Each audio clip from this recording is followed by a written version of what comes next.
tardes a todos. ¿Se escucha bien? Bienvenidos todos a esta tarde, donde tenemos la continuidad de este ciclo de las conferencias americanas, que este año alcanza su tercer año, sino que también transcribimos las conferencias y las publicamos. Este es el libro que publicamos, el primero del ciclo de las conferencias americanas. Este año vamos a publicar el segundo libro de las conferencias americanas y desde luego también el año que viene vamos a publicar lo que se haga este año 2025. Hoy Jacqueline Goldberg, poeta, narradora, va a hablar sobre Dorothy Parker. Yo cuando estaba viniendo para acá decía, bueno, ¿de qué libro vamos a hablar de Jacqueline Goldberg? Porque son tantos los que ha publicado recientemente, pero de alguna u otra forma, es decir, mis favoritos, puedo decir que son 80 días en Iowa, que tuve el honor de ser uno de los presentadores, y también un libro que es realmente una cosa extraordinaria, que es El cuarto de los temblores. Y bueno, recientemente va a ser publicada en Italia, por eso viaja a Italia Jacqueline. Hoy va a hablar Jacqueline de Dorothy Parker, nacida Rothschild. Es una escritora americana tremendamente interesante, no tan conocida como las otras escritoras que hemos presentado aquí en nuestro ciclo, pero que merece toda la atención del mundo, porque definitivamente, como decía la presentación que hicimos nosotros en Instagram de esta conferencia, tiene frases tremendamente originales en toda su obra, y eso, siguiendo el criterio de Harold Bloom, es lo que hace definitivamente que a un escritor trascienda, o sea, el poder cognitivo, la exuberancia en la dicción y el poder metafórico que tengan los libros. Una de esas frases de Dorothy Parker interesante fue una vez que le dijo a alguien: si usted supiera cómo fue mi infancia, no estaría conversando conmigo acá. Y es una persona que curiosamente además se parece mucho a los personajes de su obra, pero de eso se va a encargar Jacqueline de hablarles realmente. Y bueno, nuevamente darles la bienvenida y dar la bienvenida con mucho regocijo y contentura a Jacqueline por estar hoy con nosotros.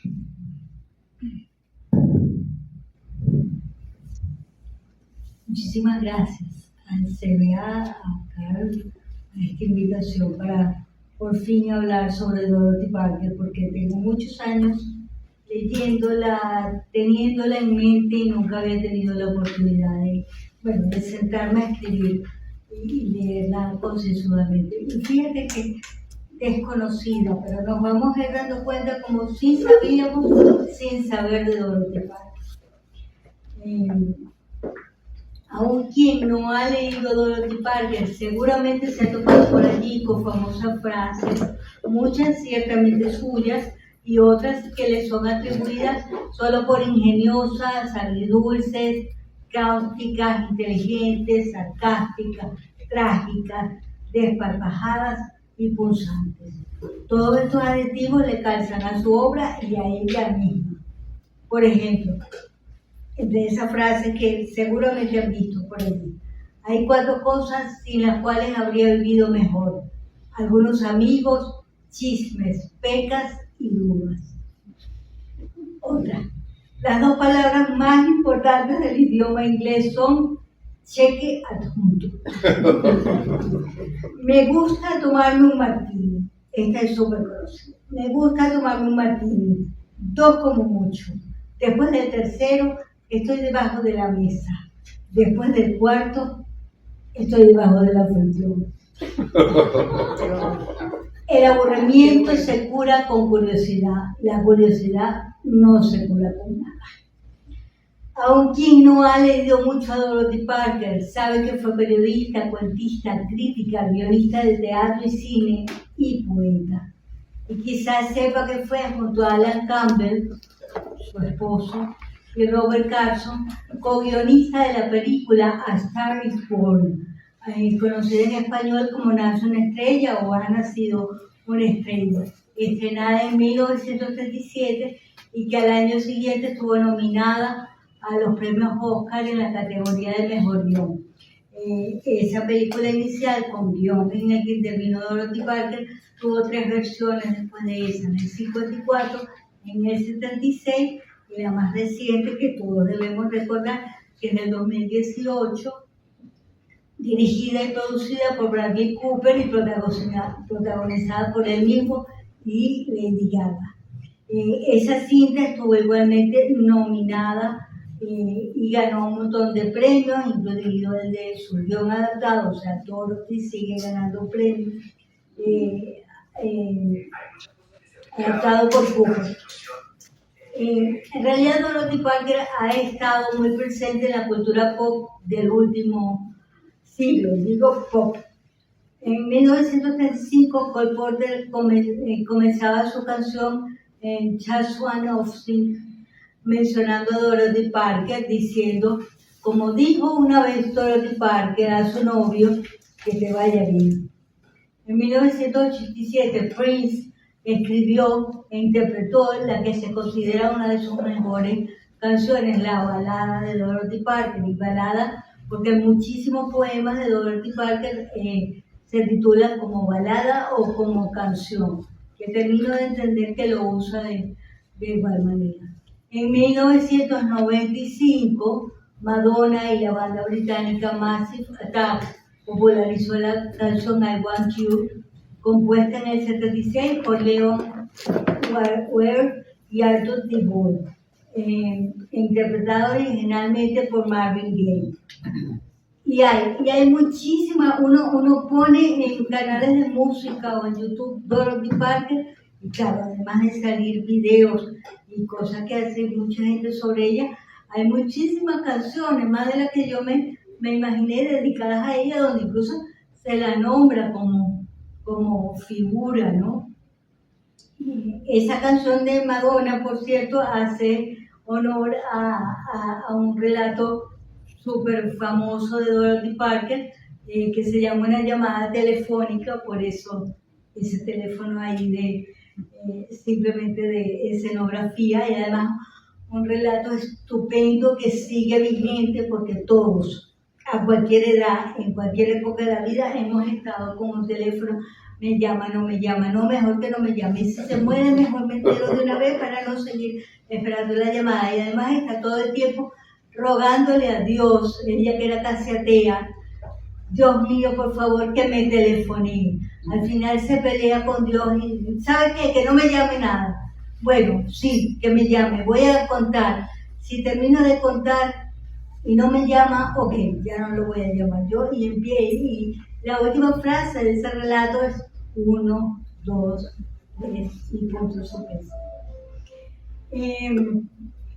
La popularidad hizo que en 1957 Dottie, como la suelen llamar, y yo lo haré libremente en algún momento, fuera incluida en la muy selecta Academia Estadounidense de Artes y Letras, y que el 22 de agosto de 1992, su cumpleaños, el Servicio Postal estadounidense imprimiera una estampilla de 29 céntimos con su rostro.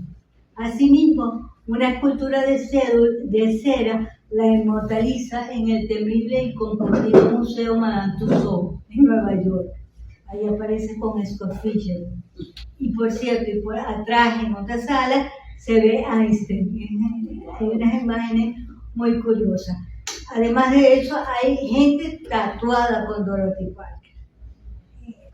Por ahí van a ver cosas. Tatuajes en brazos, piernas, con una gran Dorothy Parker. Y hay un montón de merchandise, bolsos, tazas, lápices, marcalibros, cualquier cantidad de cosas que han hecho. Es decir, Dorothy Parker no es conocida, sin embargo, ahora que la van a ver, su figura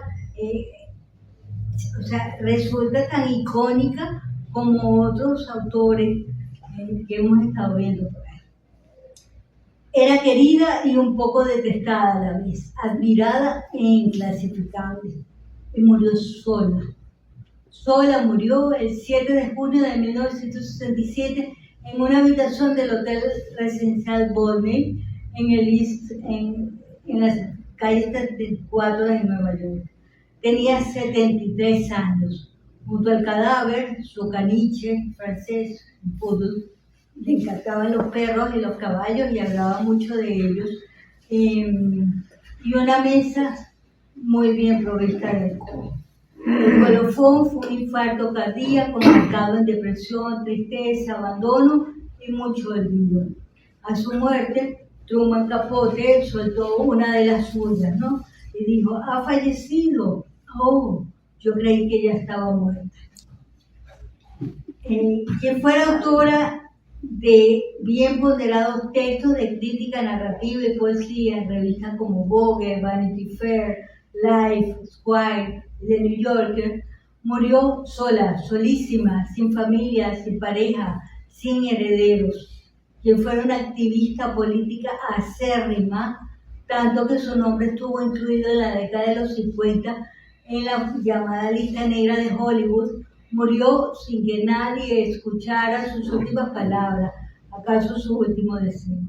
Dorothy Parker, animadora de la llamada Mesa Redonda del Algonquin, recordada por su ingenio, su eficacia y sentido crítico, emprendió después de su muerte una travesía que parece calcada de un relato suyo. Parker había dado instrucciones muy precisas sobre qué hacer con su muerte a la dramaturga Lillian Hellman, su gran amiga, pareja por un tiempo, en ese tiempo de Dashiell Hammett. Bueno, pero Lillian no resultó tan amiga.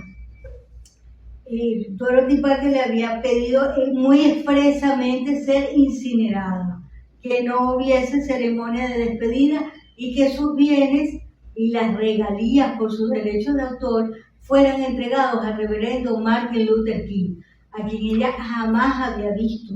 No eran amigos, no compartían cotidianidad, simplemente lo admiraba por su lucha política.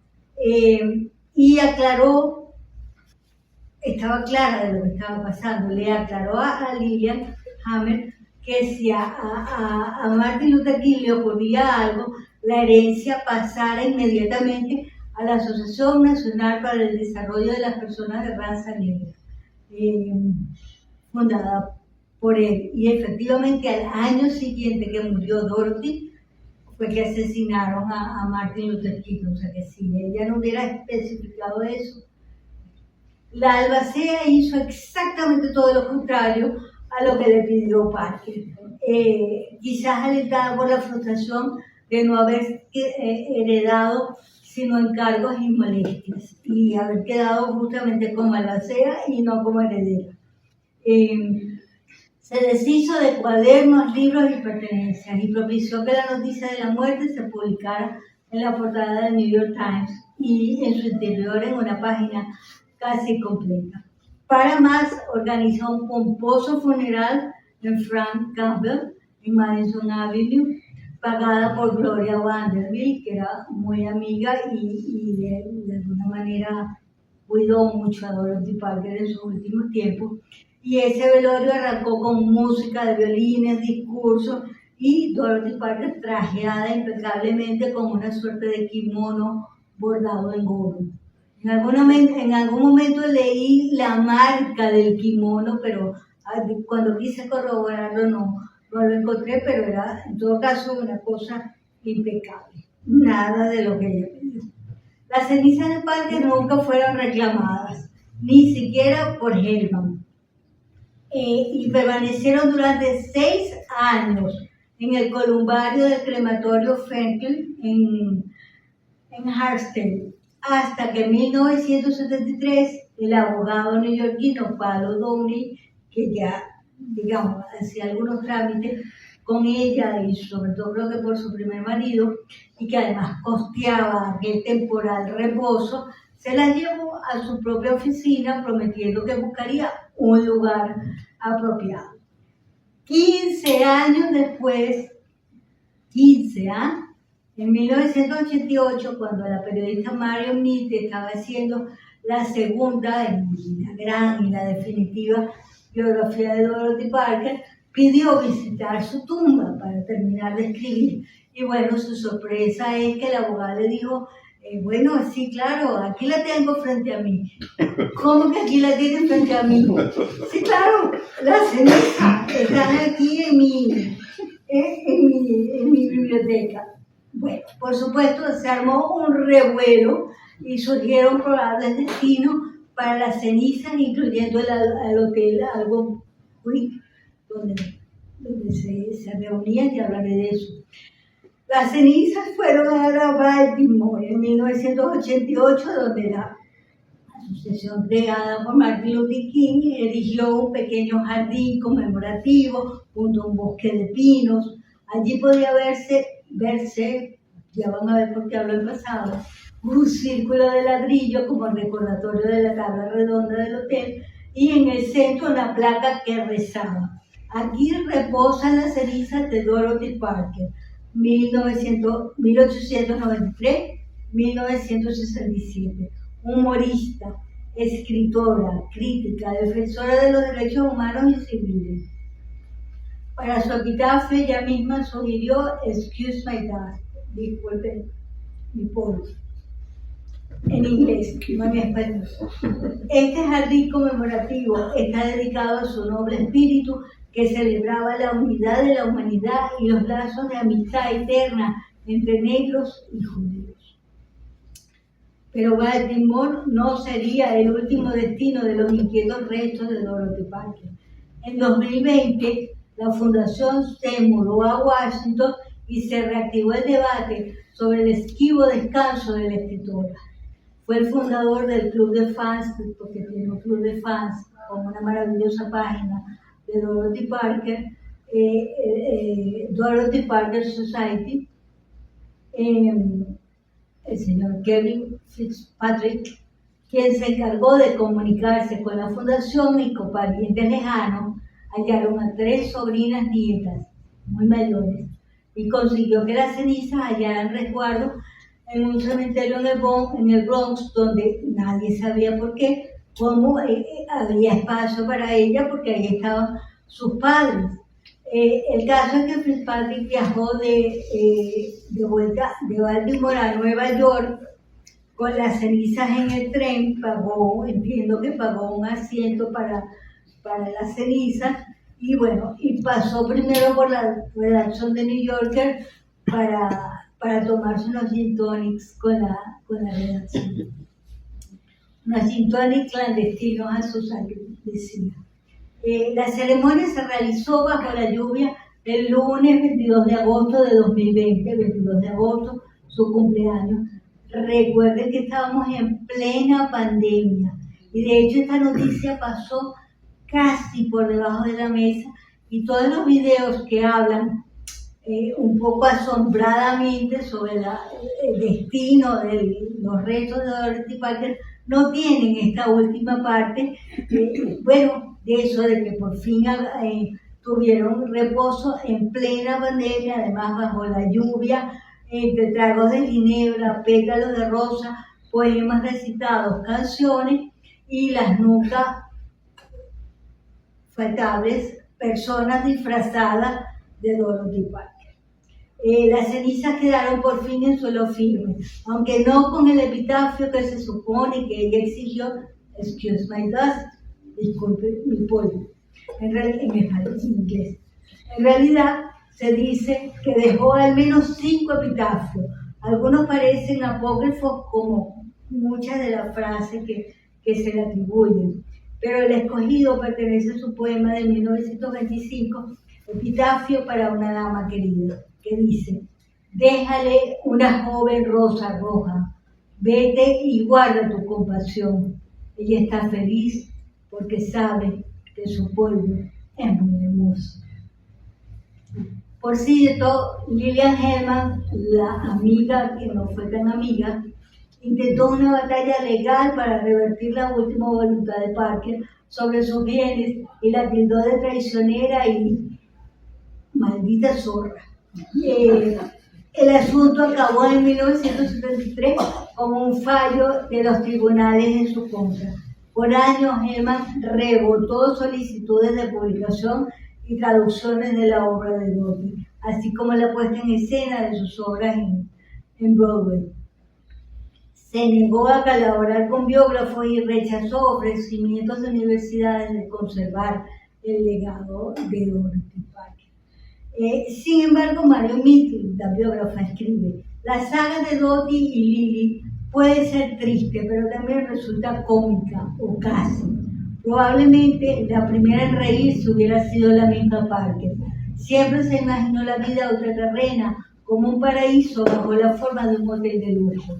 Uno de sus poemas terminaba con la bien educada exhortación: por favor, destínenme al infierno.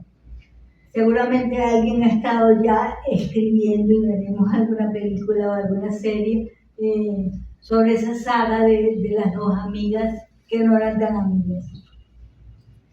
Disculpen si me he extendido en aspectos biográficos de Dorothy Parker y su enredo post-mortem. Pero es que en este caso, en realidad como en casi todos en la literatura, la vida de la autora es espejo de cómo tramó su obra. Además, resulta realmente incomprensible cómo, habiendo sido rica y famosa y hasta experimentado los embrujantes favores de Hollywood, murió tan sola, tan terriblemente sola. Valga pues anotar algunos puntos más de ese recorrido vital que llegó a convertirse en 1994 en la muy aburrida película Mrs. Parker and the Vicious Circle, la señora Parker y el círculo vicioso, escrita y dirigida por Ada Rudolph y protagonizada por Jennifer Jason Leigh. Nominada a premios en Cannes y en Venecia. Su verdadero nombre era Dorothy Rothschild, de los Rothschild judíos acomodados pero no multimillonarios. Fue la menor de 4 hermanos que nunca se mencionan y de los cuales yo no he conseguido ver ni siquiera fotografías. Nació por error en Long Branch, New Jersey. Ya dijimos, el 22 de agosto de 1893. Digo por error porque sus padres andaban vacacionando en New Jersey y fue 7 vecinas. Dice que esa fue la única vez en su vida que llegó anticipadamente a algo. Y este nunca llegaba a tiempo, se hizo muy famoso, tanto que ella misma ya llegó a usarlo. Hay una historia que a mí me encanta y que he repetido, tengo toda la vida repitiéndolo, sabrán.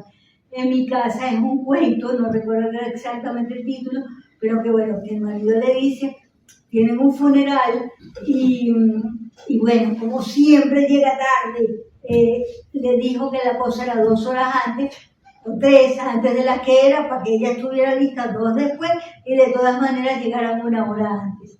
Total que llegaron antes al funeral y era una sala con bueno, no sé, de esas donde la urna se va directo al horno. Y total que estaba aburrida y que llegó con tanta anticipación y el personaje del cuento apretó sin querer el botón y la urna se fue y la pareja entonces no hallaba qué hacer y por supuesto salió volando porque cuando la familia llegó, ¿y dónde está el muerto, no? Y no había muerto. Entonces, por eso ese juego de decir que esa fue la única vez en su vida que llegó anticipadamente a algo. Ese nacer en New Jersey, de todas maneras, a ella no le siempre hay mucha burla en la escena, en todas las series, cuando quieren minimizar a alguien, no es que era de New Jersey, pero bueno, ella siempre se sintió muy neoyorquina, hasta la médula, y de hecho a esa ciudad le dedicó muchos de sus entusiasmos. De hecho hay una guía hecha por el director de la fundación para visitar Nueva York desde la mira de Dorothy Parker. Y ella dijo, tomo New York como algo personal. De hecho, siento algo irritantemente tierno al respecto. Un cordón de plata me ata fuertemente a mi ciudad. La madre, de ascendencia inglesa, murió cuando Dottie tenía 5 años y la segunda señora Rothschild se comportó como una madrastra de película. Dice la propia Dorothy, estaba loca de religión. Fue ella quien se encargó de su educación religiosa y moral. Al tiempo que le enseñaba que era una niña judía, la envió a una escuela muy católica dirigida por monjas del convento del Santísimo Sacramento. El padre de Dottie, por su parte, descendía de judíos prusianos, era socio de una fábrica de capas y un padre un poco distinto, distante, aunque ella lo adoraba. Aquello fermentó en una infancia y una adolescencia de grandes contradicciones. La Dorothy, que se sentía abandonada por la madre, insegura y que odiaba su judaísmo, su cuerpo y hasta su propio nombre, convivía con otra inteligentísima feminista de refinados modales, siempre la defensiva, que buscaba la verdad y escribía lo que pensaba. Decía que cuando nació el diablo le había tocado la lengua, por eso se acostumbró a hablar para sí misma y parece que muy bajito, y decía, el mejor amigo de una muchacha es su propio murmullo. Y cuando la echaron de la institución católica, la aceptaron en la escuela mixtana en New Jersey, donde estudió latín. Estamos hablando de primeros años del siglo XX, Ella estudió latín, historia, álgebra, historia del arte y entre muchas materias, banca. Suena raro, ¿verdad? Pero enseñaban banca y esto no va a ser gratuito, ya van a ver por qué. Era una escuela progresista, sin duda, y que mucho la marcó, aunque no la llegó a concluir, nunca se graduó del high school. Al final de su adolescencia fumaba, escribía poemas y era una feminista moderada. Vivió con su padre 6 difíciles años en los que debió cuidarlo, estaba muy enfermo, y cuando él falleció ella tenía 19 años. Quedó sin dinero, prácticamente en la indigencia, debiendo saltar de pensión en pensión. La madrastra creo que hizo muchísimo. Un año antes se había hundido el Titanic. Y en él iba el tío favorito de Dorothy, Martin Rothschild. Se cuenta que Parker posiblemente acompañó a su desconsolado padre al muelle para recibir a los supervivientes y descubrir que su tío no estaba entre ellos. Henry Rothschild, el padre, destrozado, cayó enfermo, dice que por esta situación, y murió menos de un año después. En ese momento de desamparo, Dottie vio que la escritura sería su único valiente camino. Y digo valiente porque es casi el último salida que pudiera haber para hacer dinero. Eran otros tiempos y era Estados Unidos. Comenzó a publicar poemas en la revista Vanity Fair. El primero en septiembre de 1915. Se titulaba Cualquier Porche, una sátira sobre las damas de alta sociedad en un tono de diálogo. Voy a leer un par de diálogos nada más. La guerra, se supone que una le dice a la otra, la guerra es un tema espantoso. Me consta que en Francia, dice la otra, qué bien le siente el pelo corto a Mrs. Castle. Dice que fue él quien enseñó a bailar.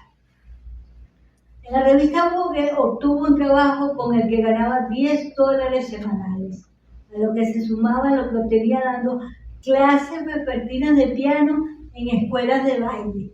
Van viendo el mosaico que es esta mujer, ¿no? Tenía la libertad que pocas mujeres en aquellos años. Vogue le dio disciplina literaria y la puso en el epicentro de un mundo que se estaba haciendo a sí mismo a fuerza de glamour e irreverencia. Dorothy Parker vivía de aquellos años con amargura, que ella solo era una niñita judía que trataba de ser lista. Y de esos primeros días como escritora de leyendas de fotografías de Vogue, porque eso era lo que hacía, ¿no? Los pies de fotos, viene una de sus frases también famosísima para una marca de lencería que decía: la brevedad es el alma de la ropa interior. Hoy ya no opinamos tanto. Aceleremos un poco la cronología.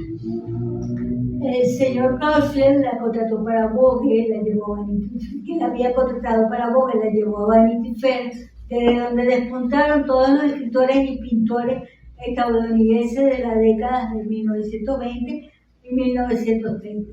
Fue la primera publicación que reconoció a los artistas negros.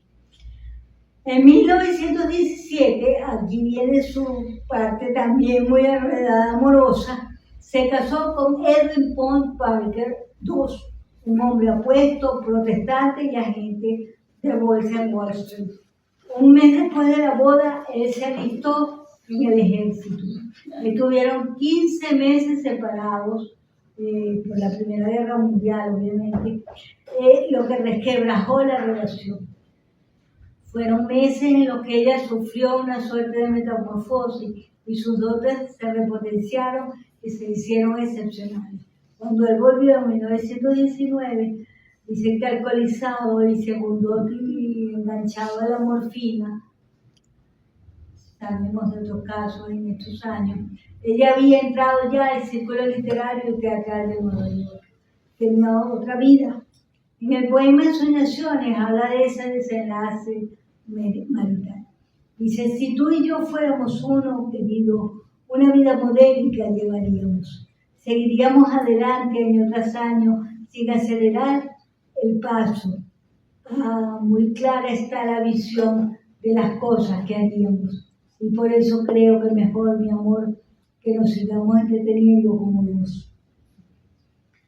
En 1920 la despidieron de Vanity Fair porque le hizo 3 críticas no muy gustosas para los productores de 3 obras de Broadway, y como la historia ha sido la historia siempre, pues la votaron. En ese momento decidió convertirse en una escritora independiente. El divorcio de 1928 dejó a Dorothy con sentimientos de culpa, pero que no le impidieron quedarse con el apellido de Mr. Parker. Dice que con ello borraba todo preocupante rastro de genealogía judía y se acoplaba definitivamente a los más profundos sismos del mundo estadounidense. La describieron de baja estatura, extraordinariamente hermosa, voluptuosa, bien portada, entretenida, con estilo, también mala e incorregible, permanentemente insatisfecha con todo. Casi un cliché. La gente empezó a hablar de la diabólica Mr. Parker, señala Stuart Silverstein en la introducción de los poemas perdidos que están en español hace muy poco tiempo. Y ella en el poema Inventario sintetiza esos dones. 4 son las cosas que conozco y me hacen más sabia: pereza, pena, un amigo y un enemigo. 4 son las cosas sin las cuales todo hubiera estado mejor: amor, curiosidad, pecas, dudas. 3 son las cosas que nunca lograré: envidia, profundidad y suficiente champán. 3 son las cosas que tendré hasta la muerte: risa y esperanza y un ojo en cumple. Entre 1919 y 1929 transcurren sus días en la célebre mesa redonda del Hotel Algonquin, que no era redonda, pero en donde se reunían informalmente, siempre para almuerzos que se prolongaban, y no siempre eran los mismos, no siempre eran todos. Ahí había personalidades del mundo literario y cultural que hacían comentarios ácidos y revisaban la actualidad. Bueno, son muchos nombres, pero bueno, entre los muchos que a mí me resultan más conocidos, no sé, por Marx, Russell Groves, también pasaron por ahí Scott Fitzgerald con su esposa Zelda, y eran los locos y cuestionadores años 20 del siglo XX. Desde esa mesa, Lottie tejió su reputación como una de las conversadoras más brillantes de New York.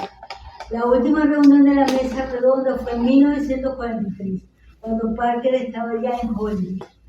Con los años, ella en realidad desestimó la importancia del grupo y llegó a hacerle amargas críticas. Dijo: solo un grupo de bocazas que se exhiben, que guardan sus chistes para varios días, esperando una oportunidad para soltar. En 1927, Parker se convirtió en crítica literaria a través de su columna Constant Reader, lectora constante. Publicó en The New Yorker durante gran parte del resto de su carrera y hoy se reconoce sus aportes, que le dio a la revista un estilo distintivo que se convertiría en el estándar de la famosa informal revista neoyorquina, asegura la biógrafa. Sin embargo, Doty decía que no podía llamarse a sí misma crítica. Solo puedo expresar lo que pienso y rezar para que no me demanden por difamación. Eso es todo.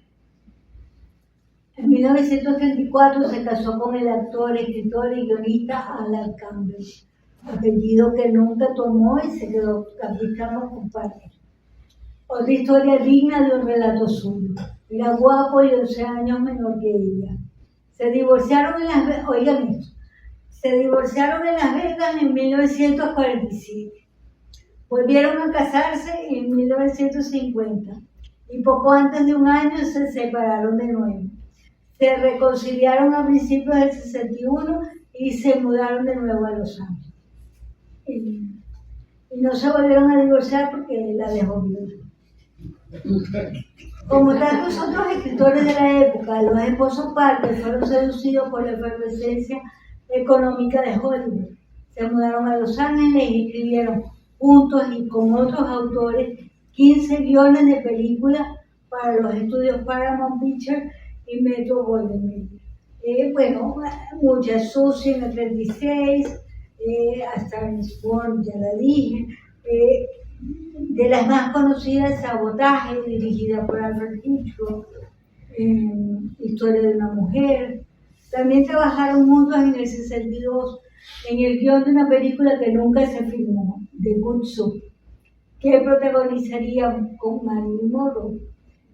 Hay varias versiones sobre lo ocurrido, pero todas coinciden en que se trató más de circunstancias adversas que de la calidad del guión, que era lo que siempre decían, que bueno, que esos guiones no terminaron de ser brillantes. Pero Monroe fue despedida de la Fox en junio del 62, es decir, y ella murió en agosto. Entonces, digamos, el tema quedó cerrado con la muerte de la rubia eterna. En 1937, los Campbell, comillas, ganaban un salario conjunto de $5,000 a la semana, una cantidad asombrosa en el apogeo de la depresión. Y creo que por el cambio hoy sería mucho más que eso. Todo esto lo cuenta su biógrafo. Fueron esos los tiempos en los que la pareja fue propietaria de una granja en el condado de Bucks, donde hubo grandes fiestas y escenas de sofisticación. ¿Por qué he mencionado varias veces el dinero que Parker ganaba? Bueno, porque lo hacen sus biógrafos todo el tiempo como una medida de su éxito y fracaso a lo largo de su vida, y porque la propia Dorothy Parker dejó pistas sobre ello en todo lo que escribía.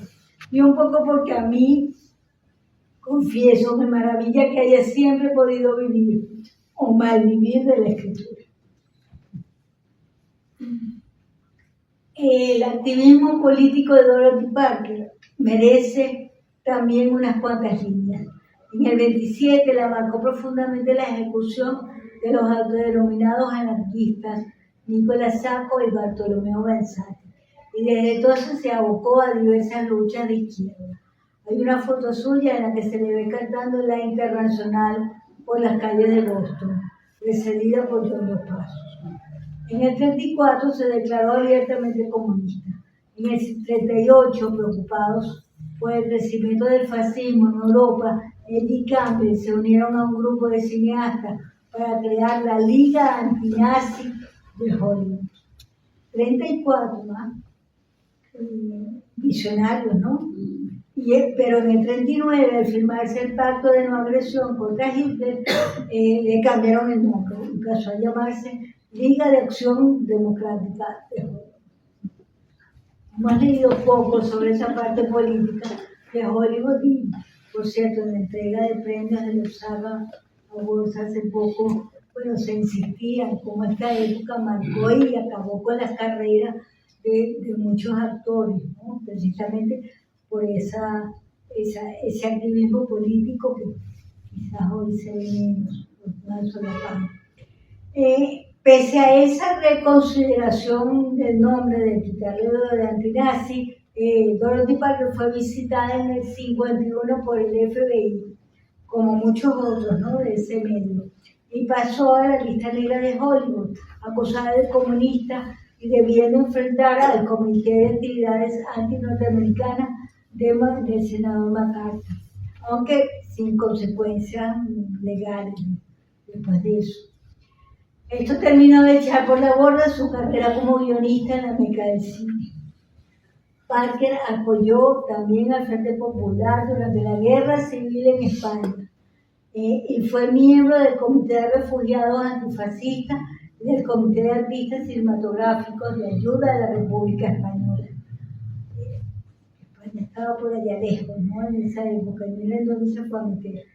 En el 38, luego de su visita de 10 días a España, publicó en la revista The New Yorker el relato, también muy conocido, Soldados de la República, sobre milicianos en Valencia y que la crítica ha visto como absolutamente autobiográfico. Tampoco allí deja de aludir sombríamente a su país. Dice: en Valencia los estadounidenses caen bien porque han visto a los buenos médicos que abandonaron sus consultas para venir a ayudar, las jóvenes y serenas enfermeras, los hombres de la Brigada Internacional. Estuvo en muchas otras causas e incluso, aunque su recelo ahí con su origen judío, igual estuvo en instituciones para salvar a judíos en Europa durante la guerra. Eso no significó demasiado que se sintiera judía, incluso no pocas veces la tratarían como antisemita. Ella decía que ella era mestiza. Pero bueno, esto puede explicar un poco por qué su interés en ceder sus bienes a Martin Luther King. Dorothy encontró muerto a Alan Campbell en su casa de West Hollywood en junio de 1963. Se creyó que una sobredosis de barbitúrico fuera accidental, sin descartarse suicidio. Ella no asistió al funeral y casi enseguida, a comienzos del 64, volvió a New York creyendo que podía recuperar algo de su vida pasada, de la que nunca tuvieron excluido su automedicación de alcohol, la obsesión y una melancolía que la llevó a intentar suicidarse al menos 4 veces, en 1923, 26, 1930 y 1932. Algunos autores dicen que fueron más. En todas las ocasiones con dosis no letales que han hecho pensar que solo buscaba llamar la atención. Y eso escribió de soslayo en el poema Cuando estábamos muy ofendidos, donde parece hablar de un intento de suicidio, pero también de un anhelo que creo recorrió su vida, el anhelo de quietud. Ahí dice: Dorothy tenía muy grandes visiones de quietud. Dorothy vio un anuncio y le pareció soso. Dorothy tomó un trago muy grande de cianuro y eso, dijo Dorothy, esto. Fíjense qué curioso en este texto como habla de ella misma como otra persona. Ese anhelo de quietud no la alcanzó jamás, o sí, con la muerte. Después del primer intento de suicidio, comenzó a usar fragancia de nardo, la misma con que en la época los sepultureros envolvían a los muertos. Es decir, cuentan que olía, no es metafórico, olía literalmente a muerte, a muerto. Y ese olor y esa tentación no la abandonaron jamás. También en ese momento su poesía adoptó un tono menos despreocupado y de actualidad, señala su crítico. El primer poema que publicó después de esa primera experiencia suicida fue Cholet. Decía, volverás algún día, estas premoniciones son verdaderas. Recorriendo el camino cubierto de rocío, volverás algún día. Tendré algunas cosas que decir, he aprendido muchas cosas nuevas. Volverás algún día. No puedo dejar de asociar los vocablos visiones y premoniciones. En esa pulsión suya en la que tanto vida como muerte estaban en la cuerda floja, tuvo 2 abortos, uno en el 36 y otro en el 39. También dice que pudo haber sido más. De ello habló abiertamente en el cuento Mr. Durán, donde defiende desde el punto de vista político y de forma muy avanzada para la época el derecho al aborto. Luego debieron practicar una histerectomía, con lo que el tema de la maternidad, a la que nunca estuvo del todo cerrada, y hay unos textos donde incluso reclama a una amiga que quiere tener un hijo. Pero bueno, con esa histerectomía quedó quirúrgicamente cerrado el tema de la maternidad. De eso también habló, dijo en un poema: bebe y baila y ríe y miente, ama toda la tumultuosa noche, porque mañana habremos de morir, aunque, luego nunca ocurra. Su década final fue un sub y baja, siempre profusamente bañada de alcohol. En el 1956 estuvo en el equipo que acompañó a Leonard Bernstein en la escritura del texto de la opereta Candide, que entiendo no fue muy exitosa. Entre 1957 y 1962 escribió 46 reseñas de libros para la revista Esquire, no siempre puntual ni de manera sistemática. No pocas veces le pagaron, aunque ella no enviara la colaboración. Y creo, aquí no lo puso, pero por ahí creo que vi que decían que era una cifra de $700 mensual. Su último artículo lo escribió en noviembre del 64, es decir, 3 años antes de morir, y era un breve texto para acompañar unas pinturas de John Koch. En sus últimos años estuvo más ebria que lúcida. Insultó a periodistas que quisieron acercársele. De una gordura inusual pasó a no comer y por eso su delgadez y profundas arrugas. Cuando regresó a New York en 1964, después de la muerte de Campbell, volvió al Hotel Volney, donde ya había vivido en varias ocasiones.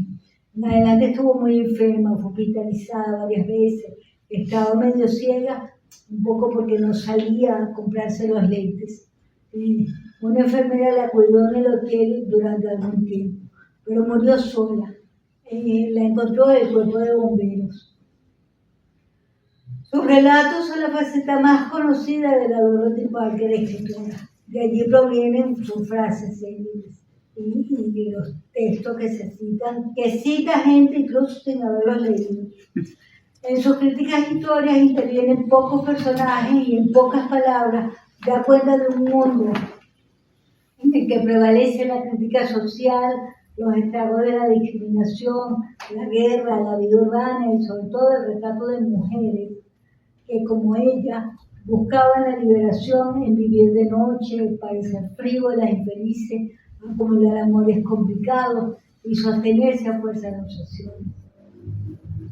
La diferencia con sus personajes, dice una crítica, es que esas mujeres que protagonizaron los relatos de Parker viven precariamente, a menudo lampeando y a la espera de ser mantenidas por un señor casado, mientras que Dorothy Parker llevaba la angustia en el alma más que en el bolsillo, dado que al menos en esa época brillante de sus 3 décadas de esplendor, es decir, los 20, los 30 y los 40, ganaba dinero y lo dilapidaba.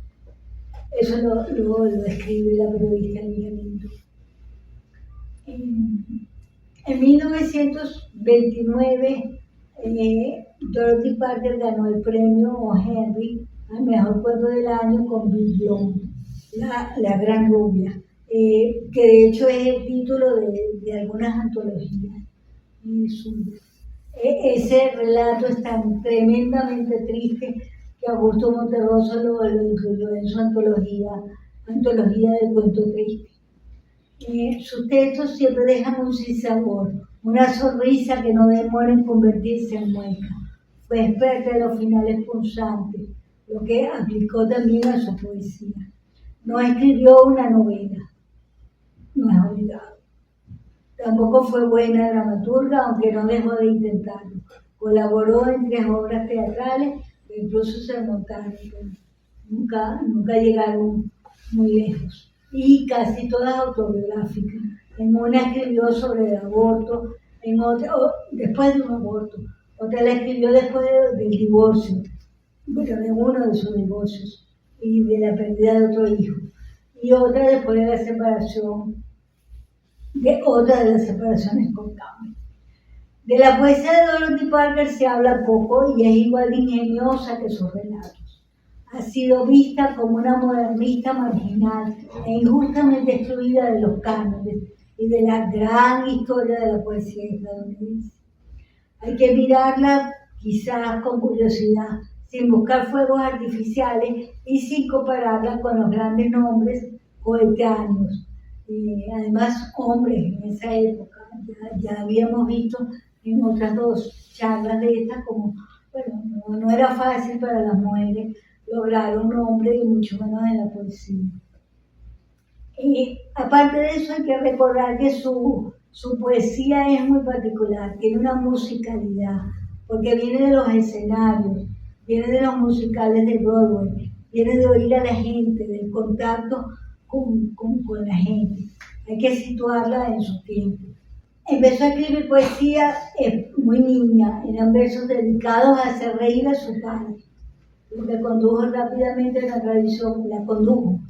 una tradición humorística que, si bien la sitúa junto a Mark Twain, actuó en su contra, haciendo que proyectara una cosmética de inmediatismo, frivolidad y sarcasmo. Hay muchas notas biográficas, de hecho, pero La Lápida, que hablan de ella sola como humorista. Han contado distintas anécdotas que los neoyorquinos, que eran sus principales admiradores de sus versos mordaces, la perseguían por la calle o en los eventos, en veladas sociales, para que dijera algo gracioso. E incluso se reían a carcajadas sin sentido antes de que ella empezara a hablar. Entonces, claro, eso tiene que haber sido una presión muy grande, ¿no? Pese a ello, la autora ejerció su derecho a proyectar la sátira social en su cuerpo lírico, lanzar dardos inofensivos contra hombres y mujeres, o exhibir malestares internos, dolor y traumas en su jardín secreto de versos, aplicado Cortés Viejo. Dorothy Parker escribió en versos sobre aquello que le era más conocido, desde sus vivencias cotidianas y psicológicas, uniendo lo trágico y lo cómico, la ligereza y la profundidad. Escribió desde su lenguaje cotidiano y desenfadado, sin prisas burdas, pero sin faltas honduras intelectuales.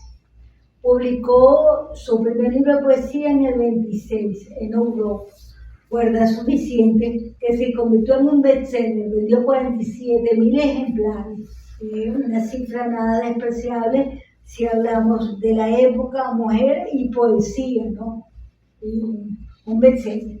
Luego publicó otros 2 libros de versos que no fueron tan vendedores: Disparo al atardecer en el 28 y Muerte e impuestos. Como verán, estos títulos, incluso los de la poesía, son todos un poco cinematográficos, ¿no? Ahí había un gusto por enganchar al lector desde ahí. Los 3 libros, con 15 poemas enviados y 5 añadidos por Parker, se reunieron solo en el 36 en No So Deep, no tan profundo como un pozo. Que ha tenido un montón de reimpresiones y que dice, para volver a la cifra, que le reportó en esos años $30.000. Ya quisiera yo la 10ª parte de un libro de poesía. Se publicaron también otras 2 antologías de sus poemas y muchas más de sus relatos. Pero Dorothy Parker decía, no le gustaban los antologadores, decía que los antologadores, que eran unos haraganes que disfrutaban de una cómoda tarde en su casa, desvalijando un buen libro. Estoy de acuerdo con muchas cosas de ella, me parece.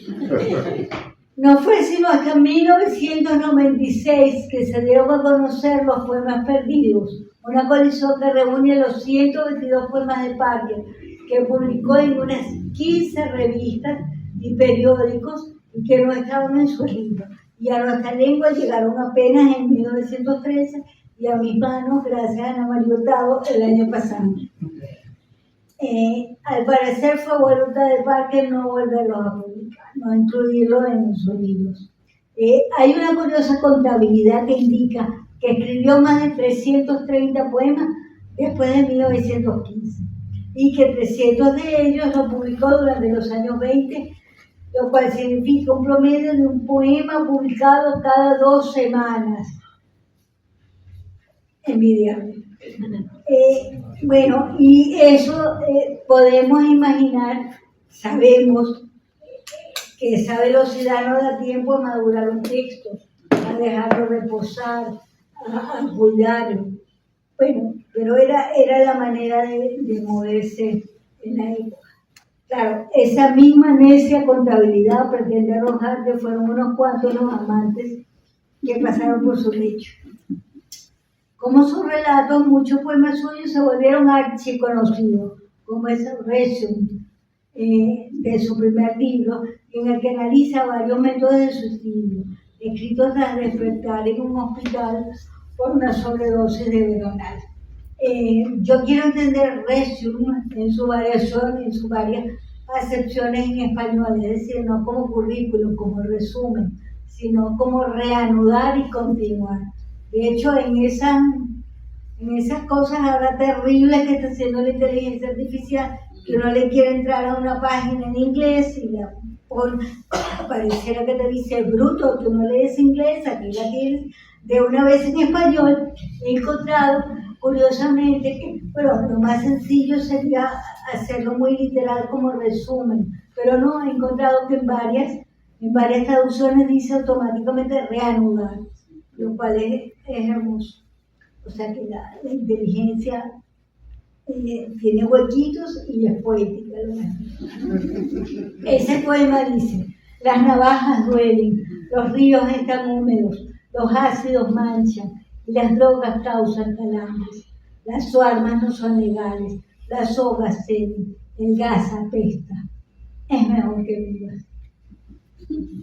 En internet en YouTube pueden encontrar un par de poemas con su voz, es curioso escucharla.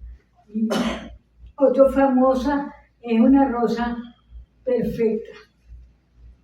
No estamos en tiempo más o menos. Sí, se lo voy a leer porque es curioso. Solo una rosa me envió desde que nos conocimos.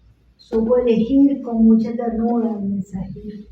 Corazón profundo, puro, con unas gotas de fragancia húmedas. La rosa perfecta. Así conocí el lenguaje de esa florecita que me decía: mis pétalos frágiles atesoran un corazón. Este amor supo así encontrar su amuleto en la rosa perfecta.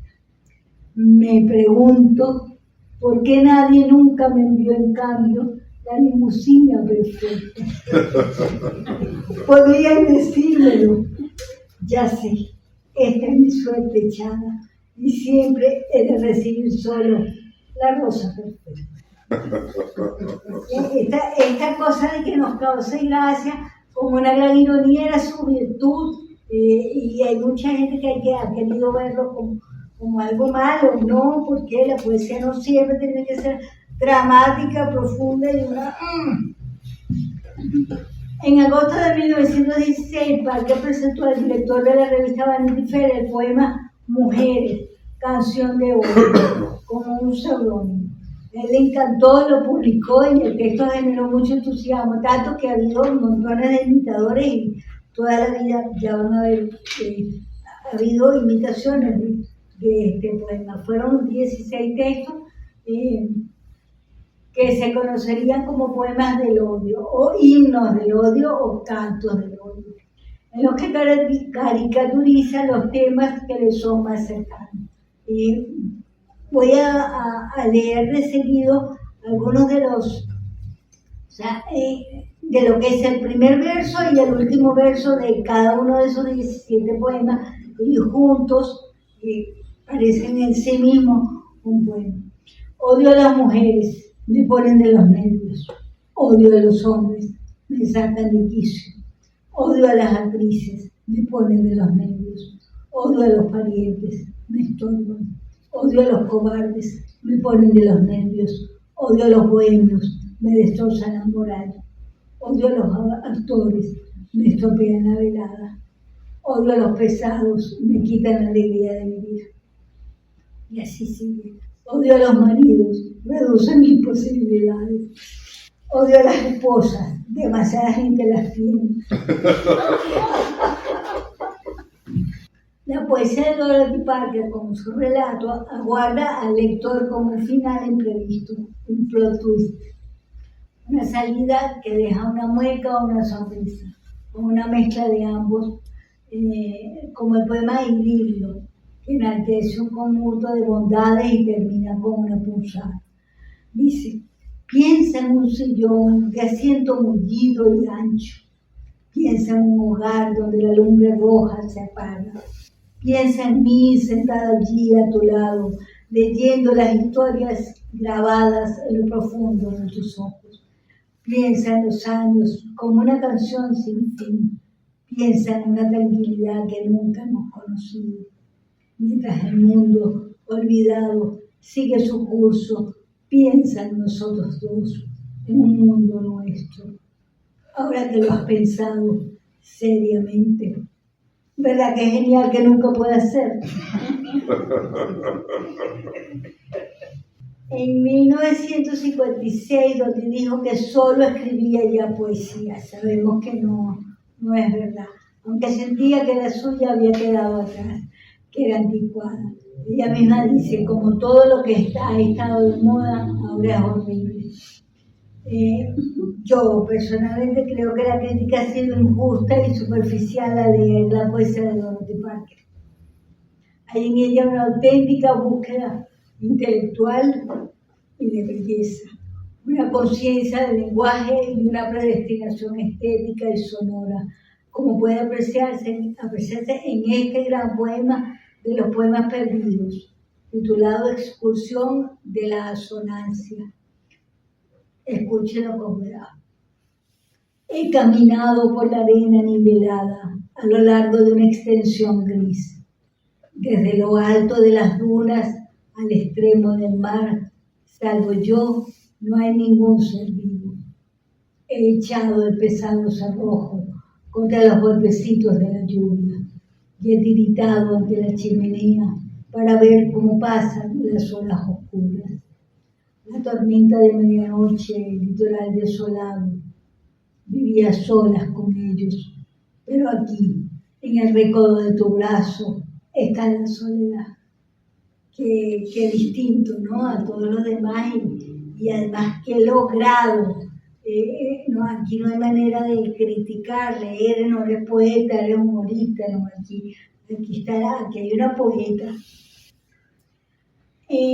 La obra de Dorothy Parker jamás ha perdido actualidad. Como vimos al principio, música, mercancías, una cantidad de cosas.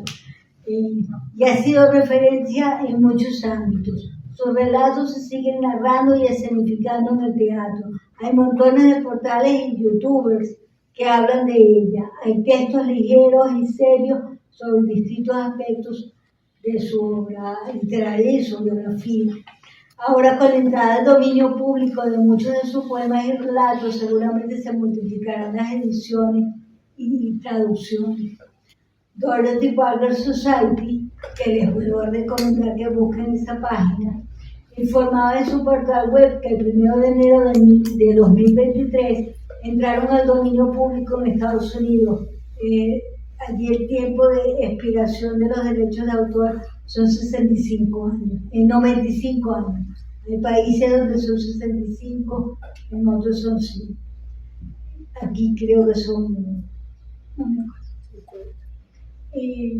Ese año entraron más textos de Dorothy Parker que nunca en un solo año al dominio público, 50 poemas y 4 relatos breves. En esos 50 poemas están los que se consideran, de hecho, los mejores.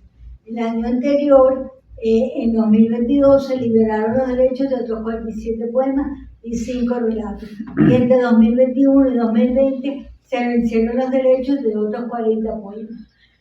En 2024 pasó a dominio público todo el libro de poesía Disparo al atardecer. Y en 2027 ocurrirá lo mismo con su tercer libro, Muerte e Impuestos. Es decir, hay Dorothy Parker para rato. Quiero despedirme de estas confusas anotaciones con la Galería de Arte, un texto de los poemas perdidos donde Dorothy Parker vuelve a resumir una vida, esa vida que se hizo prosa y verso, que tuvo grandes visiones de quietud, solo visiones, sin quietud quizás, y una gran soledad. Mi vida es como una galería de arte, con pasillos estrechos en los que los espectadores pueden caminar. Los cuadros están colgados para sacarles el máximo provecho, de modo que los buenos captan enseguida la atención. De cuando en cuando uno está colgado con tanta inteligencia que, aunque parece discreto, capta la luz una favorecedora. Incluso las pinceladas se muestran con tanto acierto que las sombras las suavizan y las convierten en belleza. Mi vida es como una galería de arte, con unos cuantos cuadros vueltos discretamente hacia la pared. Gracias.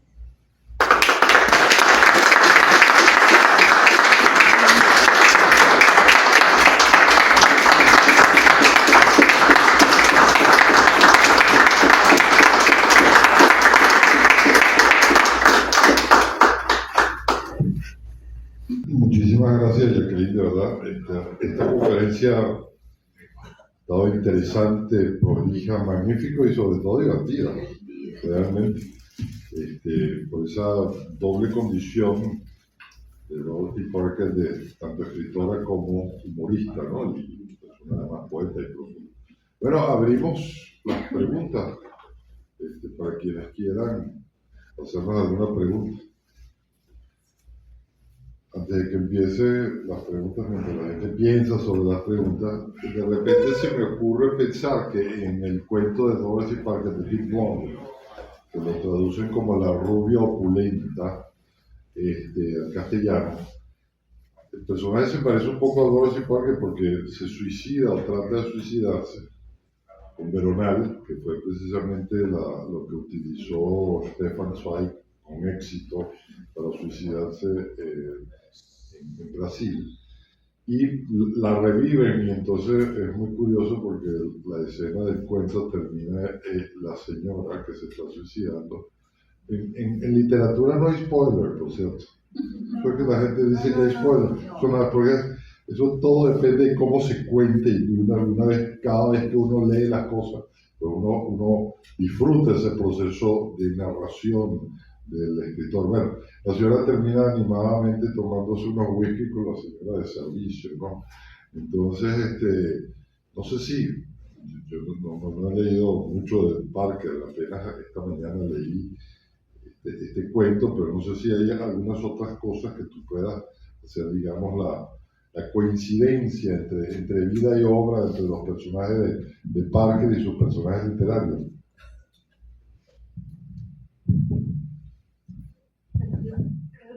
Realmente yo creo que toda literatura, toda escritura es biográfica, incluso la que dice que no lo es más.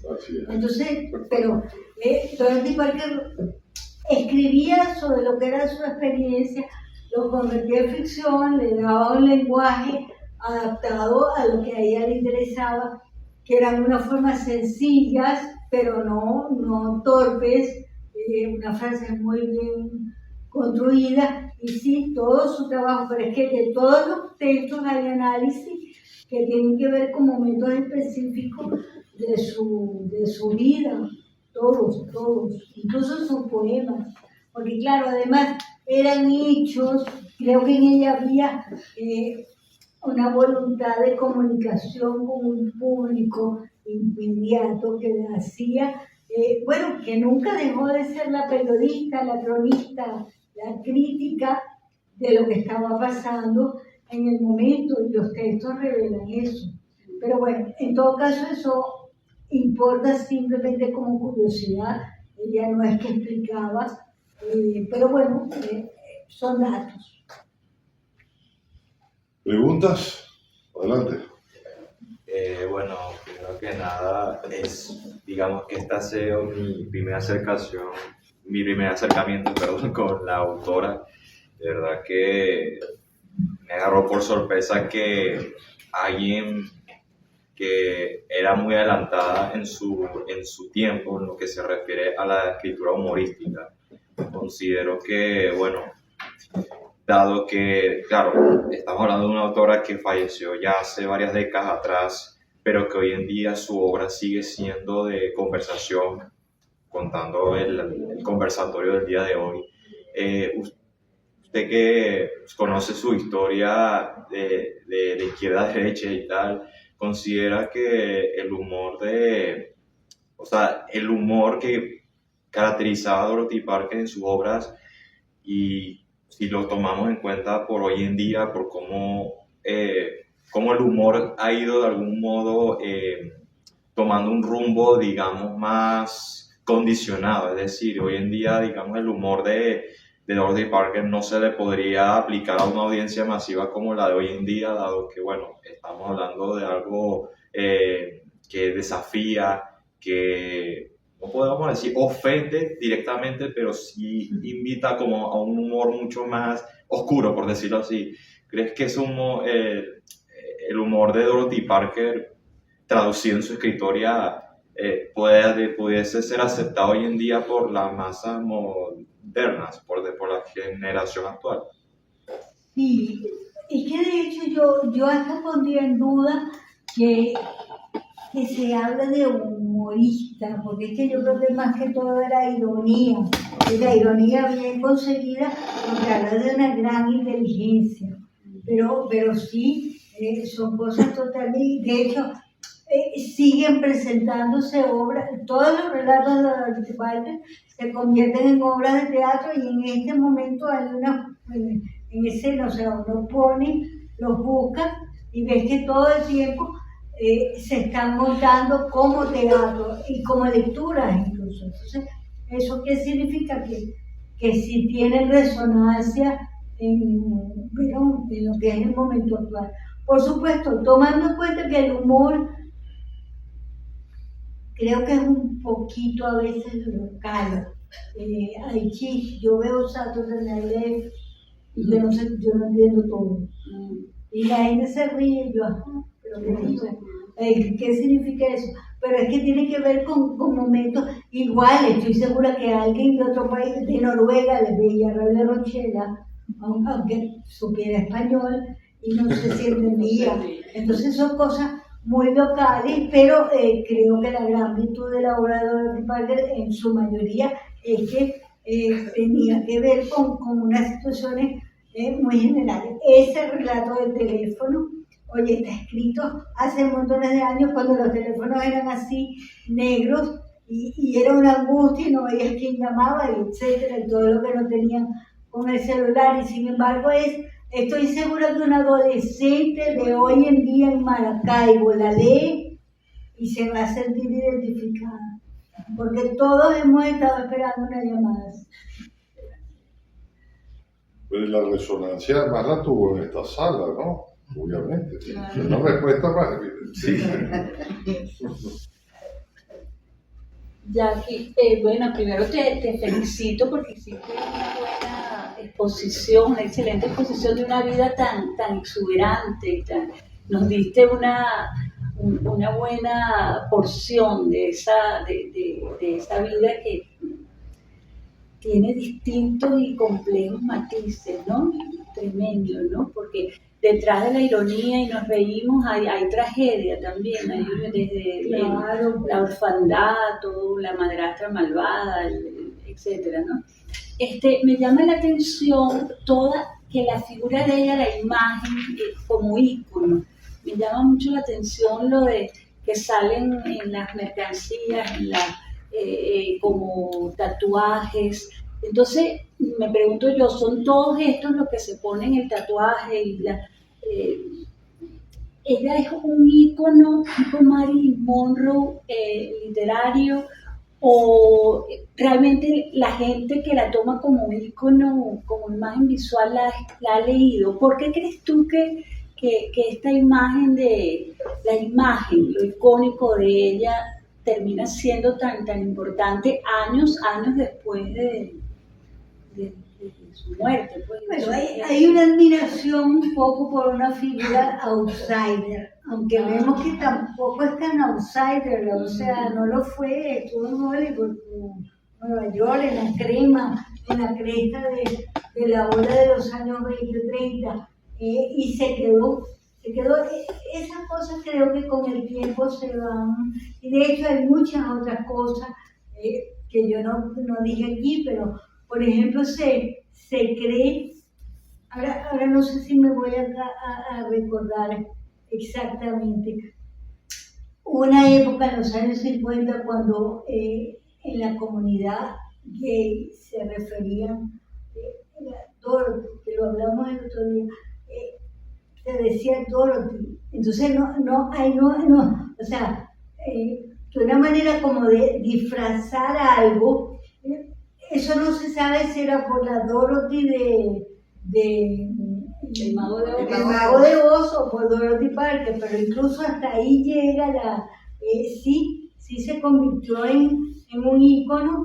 Lo que pasa es que no, quizás para nosotros, pero yo recuerdo en librerías en Estados Unidos están los marcalibros de un montón de gente que lo reconoce, y siempre está el de la figura de Dorothy Parker, ¿no? Siempre con el sombrero, o sea, de una manera se ha vuelto icónica, eso. Interesante. ¿Preguntas? Jacqueline, tenemos 2 clips de unos videos que tú seleccionaste con unos poemas. ¿Lo consideras necesario que yo leíste alguno de ellos? Bueno, yo quería que se oyera la voz, pero no sé si... Sí, lo podemos pasar. Uno solito. Okay. Sí, para que oigan la voz, porque además van a ver que yo siento un parecido con la de Carmen, de la poeta que habló Carmen, se me fue el nombre. Anne Sexton. Fíjate. Ok, ya lo vamos a poner Rosa. Sí. El segundo, que es cortico. El segundo, bueno, sí, creo que es la Rosa. El tema de la muerte y las cenizas da para un cuento. Claro, pero es que toda esa historia es un cuento además de ella. De ella, o sea, es un cuento de ella, como si ella hubiera escrito qué va a pasar con mis cenizas, ¿no? Bueno, adelante. Sí. Voy a volver a la Ahí está el video. Razors and drug dam. Acids venue and drugs cause cramp. Guns aren't lawful. Nooses give. Gas smells awful. You might as well live. Claro, las tradiciones no son en vano, las tradiciones se siguen, se remozan. Es normal que de una poeta a otra haya esas coincidencias, ¿no? Por lo menos que la vean. ¿Alguna otra pregunta? Tengo un comentario. Adelante. La verdad es que no conocía, aparte de esto, de la figura icónica y eso, pero nunca me había realmente preocupado por saber quién era. No la conocía para nada. De hecho, hoy vine un poco, tratando de venir un instante para las presentaciones, pero la de hoy no me llamaba mucho la atención, pero pedí, déjame ir porque justamente de eso se trata, ¿no? De conocer de cosas nuevas. Y la verdad es que me encantó la presentación. Me llama, bueno, por supuesto voy a salir de aquí seguramente muy interesada en buscar algunas cosas. Y además me gustó mucho la forma como la presentó, porque me parece que la disfrutas muchísimo. Sobre todo cuando estás diciendo las cosas graciosas de algunos de sus poemas, y me parecía que lo disfrutabas muchísimo, y eso creo que, disculpa que te trate de tú. Pero eso creo que todavía lo incentiva uno más para la lectura, ¿no? Así que muchísimas gracias. Bueno, Dale una oportunidad, Dorothy.